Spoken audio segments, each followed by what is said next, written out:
Salam sejahtera, terima kasih kerana bersama dengan saya di Nazilin Unity Channel. Ini satu lagi pendedahan yang paling menarik kita temui.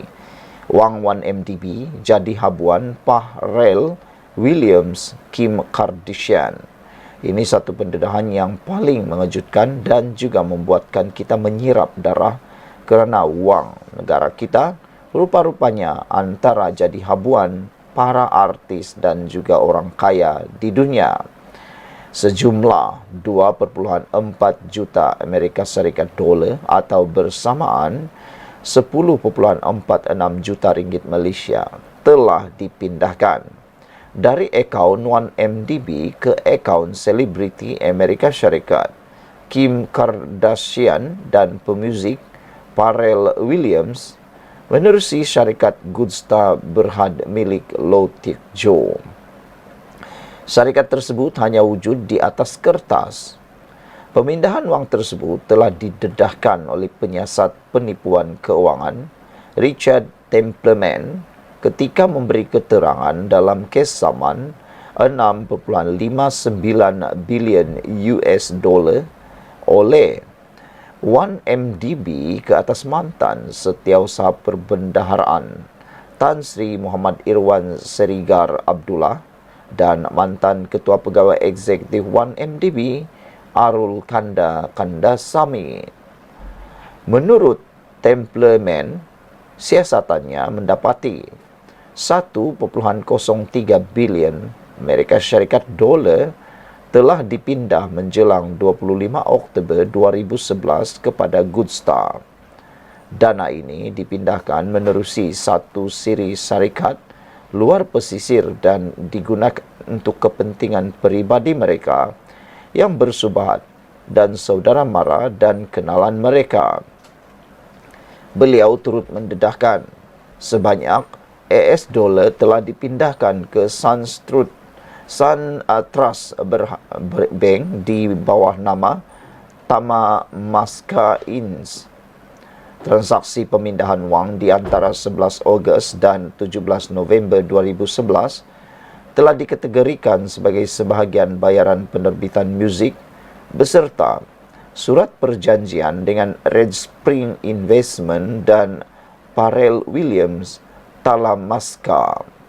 Beliau turut mendedahkan bayaran sebanyak 306,000 Amerika Syarikat dolar dibuat kepada bintang TV Kim Kardashian dan diikuti dengan 100,000 US dolar kepada Kardashian dan suaminya ketika itu, Chris Humphries. Tujuan pembayaran tidak diketahui. Pendengaran kes hari ini adalah kerana 1MDB menyaman kedua-dua Irwan dan Arul Kanda atas tuduhan menyebabkan kerugian bernilai 1.83 bilion dalam pelaburan 1MDB Petro Saudi Berhad yang kemudian menjadi pelaburan Brazen Sky Limited. Kedua-dua tertuduh juga dituduh menyalahgunakan dana 3.5 bilion dolar Amerika Syarikat yang membayar Abar Investment dan 1.265 bilion Amerika Syarikat dolar kepada International Petroleum Investment Company pada Mei 2017. Selain itu, 1MDB turut menuduh Irwan bersubahat dengan Arul Kanda untuk melanjutkan kontrak kerja yang menyebabkan Arul Kanda mendapat bayaran 2.9 juta ringgit Malaysia. Sekian dulu untuk kali ini. Jangan lupa share video ini. Kita jumpa lagi. Salam sejahtera, terima kasih kerana bersama dengan saya di Nazilin Unity Channel. Di samping isu persijilan halal yang kini menjadi tular di media sosial, menjadi perdebatan dalam media sosial bahkan ahli-ahli akademik yang ada di Malaysia yang menjadi panas gara-gara diulas oleh seorang ahli parlimen daripada DAP, kini Anwar Ibrahim pula bercakap tentang kesihatan makanan. Anwar Ibrahim kata, kalau nak makan, makan. Kalau tak nak makan, sudah. Tak payah makan, kata Anwar Ibrahim. Penglibatan pengusaha gerai makan, restoran, medan selera, kafeteria dan hotel di negara ini amat diperlukan agar usaha kerajaan dalam kempen perangi gula menjadi lebih berkesan. Perdana Menteri Datuk Seri Anwar Ibrahim berkata, hasil tinjauan kebangsaan kesihatan dan morbiditi NHMS menunjukkan kadar pengambilan gula dalam kalangan rakyat Malaysia adalah tinggi. Peringkat jabatan kerajaan sudah ditetapkan pengurangan kadar pengambilan gula sebanyak 50% melibatkan sajian kuih muih. Nak makan, kata Anwar Ibrahim. Tak nak makan sudah. Sebab kita fikirkan keselamatan kesihatan, katanya lagi. Ini yang kita katakan kecelikan kesihatan. Literasi kefahaman masyarakat. Apa itu arti kesihatan? Apa itu arti pendidikan, kata Anwar Ibrahim.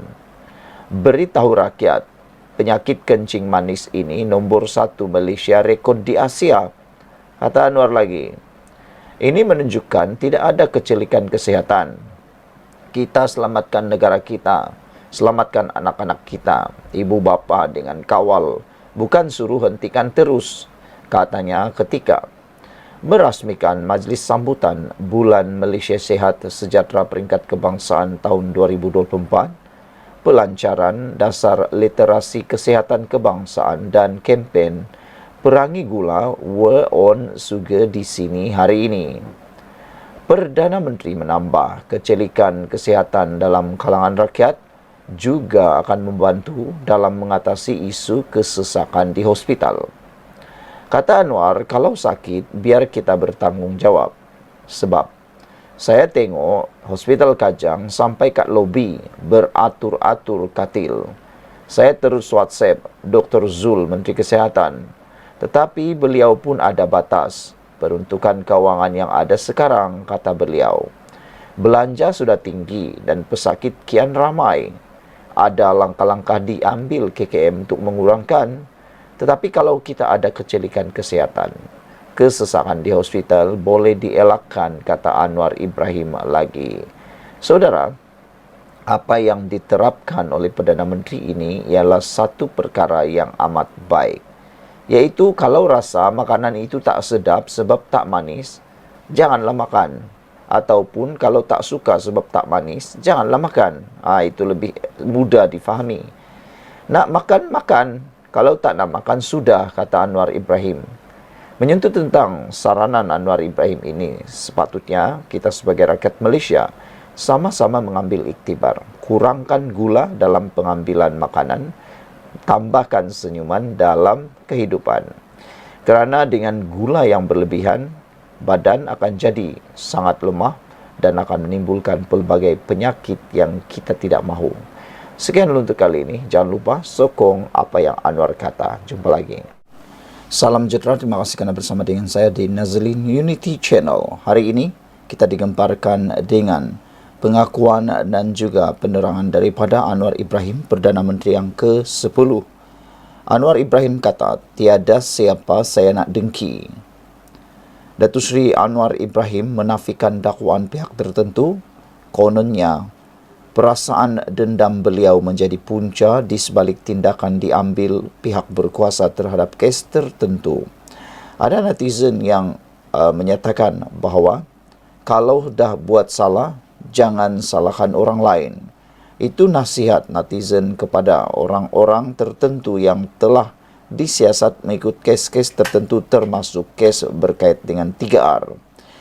Netizen kata dan beberapa pemerhati politik bebas mengatakan bahawa berhati-hati kerana kalau sudah melakukannya, jangan pula nak salahkan orang lain. Malah Perdana Menteri juga menegaskan kerajaan tidak sesekali mencampuri urusan siasatan dilakukan pihak berkuasa, apatah lagi mempengaruhi tindakan yang diambil. Sebaliknya, beliau berkata, sesiapa sekalipun yang berdepan kes jenayah, maka terpulanglah kepada pihak berkuasa, khususnya Polis Diraja Malaysia PDRM, untuk menyiasat atau mengambil tindakan.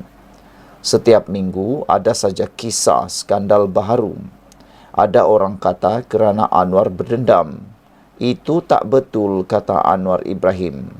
Kita kena hentikan amalan kepimpinan yang guna kuasa untuk cari kekayaan peribadi, kata Anwar Ibrahim. Saudara-saudara sekalian, apa yang memang mengejutkan kita semua ialah sejak belakangan ini ada banyak sekali skandal-skandal baru yang mula timbul. Skandal yang telah lama mula keluar. Ada benda yang sudah lama berlaku, tiba-tiba pula kita tahu. Dan sebenarnya itu patut kita sokong. Kerana perbuatan yang menyebabkan kerugian kepada negara khususnya perlulah segera diadili sebaik-baiknya. Kata Anwar Ibrahim lagi, saya harap betul-betul perkara ini difahami. Orang pesana, iaitu pembangkang, dia tak kira. Saya tak kira, kata Anwar Ibrahim, siapa dalam soal penyiasatan. Ketua-ketua polis ada di sini. Siapa salah, ada kes curi motorkah, merompakkah, itu kerja polis. Polis tak tanya saya untuk siasat. Sama juga dengan kes lain, termasuk dalam kes yang besar, kata Anwar Ibrahim. Beliau berkata demikian ketika berucap pada majlis pelancaran sambutan bulan Malaysia Sehat Sejahtera Peringkat Kebangsaan 2024 dan pelancaran dasar literasi kesihatan kebangsaan serta kempen perangi gula di Pantai Batu Satu di sini hari ini. Turut hadir Menteri Besar Negeri Sembilan, Datuk Seri Aminuddin Harun, Menteri Kesihatan Datuk Seri Dr. Zulkifli Ahmad dan Setiausaha Kerajaan Negeri Datuk Muhammad Zafir Ibrahim. Dalam pada itu, Perdana Menteri menegaskan amalan tidak betul dilakukan mana-mana pihak perlu diperbetulkan untuk mengelak rakyat yang akhirnya menerima nasib. Sebagai contoh, katanya, kes pihak tertentu yang enggan membayar cukai atau mengisytiharkan harta. Orang kumpul berpuluh-puluh bilion tapi tak mau bayar cukai, tak mahu isytiharkan harta. Untuk apa kita kutip dana dari mereka? Untuk bayar bidang pendidikan hospital kesihatan. Kalau tak betulkan keadaan beginilah amalannya, negeri kaya tapi rakyat tak terbela, katanya. Ini bila ada siasatan, orang kata Anwar dengki. Nak dengki apa? Tiada siapa saya nak dengki, kata Anwar Ibrahim. Ia berkaitan soal menguruskan kewangan dan jika belanjanya 200 juta, maka 200 juta ringgitlah atau 1 bilion ringgitlah projek hospital, sedangkan kos sebenarnya 800 juta atau hospital tak siap. Semua ini kena fikirkan, tegas Anwar Ibrahim lagi. Sekian dulu untuk kali ini. Jangan lupa tinggalkan komen anda, tekan butang subscribe. Bye.